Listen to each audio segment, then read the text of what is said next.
Online, you can be anyone. I can be a far-right neo-Nazi, but I can also be a jihadist, and I can even be a man who's part of the incels movement. Most of the world was introduced to incels when Elliot Rodger killed 6 people at UC Santa Barbara in 2014. Police didn't have to search long to learn what motivated a 22-year-old gunman to kill 6 people and injure 7 others. Incel stands for involuntary celibates, and it was originally a forum on Reddit that was basically set up for people who couldn't find a romantic or sexual partner.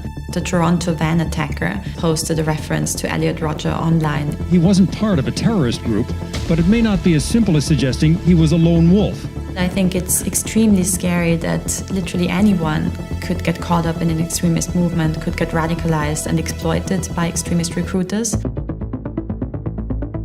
I'm Julia Ebner, and I'm a researcher looking at far-right radicalization and terrorism. Part of my research is undercover within those groups, and I do these investigations partly because I want to understand better how they operate, because that's how you inform prevention and intervention programs, but also partly because I then work with security services to intercept their communication or to prevent terrorist attacks from happening if I do see something being plotted.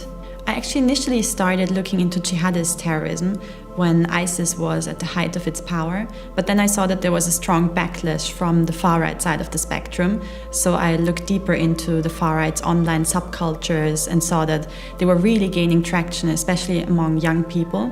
And I wanted to get insights, really first-hand insights, and understand what was driving them. When I was younger, I always wanted to become an actress, and I did a few acting trainings. So I guess that was then helpful for being just really just an amateur in pretending to be someone I'm not.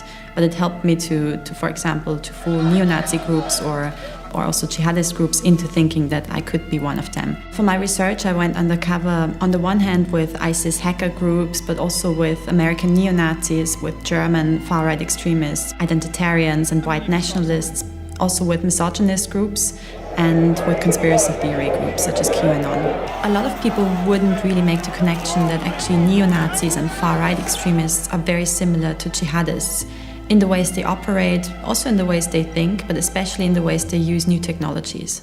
I've been interested in the rise of anti-feminism for quite some time, and especially when it manifests itself in targeted hatred against women or especially against feminists. The manosphere is a loose network of different online subcultures that are all misogynist and united in their anti-feminism. Incels is one of the most radical and potentially violent groups or networks within the bigger manosphere. Incels was originally a forum on Reddit that was basically set up for people who couldn't find a romantic or sexual partner and who were lonely. There was a positive goal behind incels in the beginning, but it has been hijacked over the years by deeply misogynist and anti-feminist activists who've turned it into one of the most hateful places you can find on the internet. When you're black-pilled, you don't believe anymore in being able to find a romantic or sexual partner. You don't believe that it's possible to change your behavior in order to find a girl. They believe that actually it's only the really good-looking guys, they call them chats, who are able to find women. So attractive men are called chats and attractive women are called Stacys in the incels vocabulary. In 2014, Elliot Rodger was, I would say, the first big case of an incels sympathizer who went on to commit an act of terror.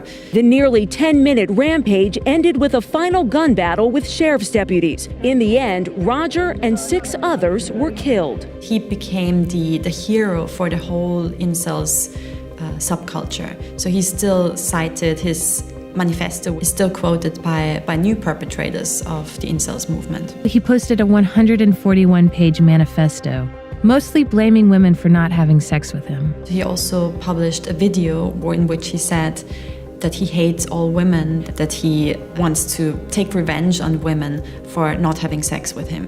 One example of such an inspirational attack is the Toronto van attacker, who in 2018 went on to commit a van attack against pedestrians, and he also posted a reference to Elliot Rodger online in a Facebook post. And most recently, we've of course had the Plymouth shooting in the UK, where the perpetrator was also inspired by the incels movement. My job is to do research into various different extremist movements on different sides of the ideological spectrum. But as part of this, I often go undercover to expose some of their communication tactics or their recruitment tactics, and to then also inform the wider public, but also the security services or international organizations on how to approach these topics. For my undercover investigations, I usually have different steps that I follow. Step one is to understand what my goal is, what do I want to get out of this. Step two is to develop a profile, a credible profile across different social media outlets. That means often spending months to really develop that profile, to make it credible. I sometimes think about my own character or that fake character almost like I would think about the character in a novel. But it also means that you have to invest a lot of time into actually running these different accounts, turning them into something that could be an actual person's account. They want to have several proofs that your Twitter profile isn't just a fake profile, that you have profiles on all of their alternative media, social media outlets. Like there's an alt-right equivalent for Twitter, for YouTube, for Facebook, that I would have to have accounts on all of these simultaneously and run them for several months in order to be credible.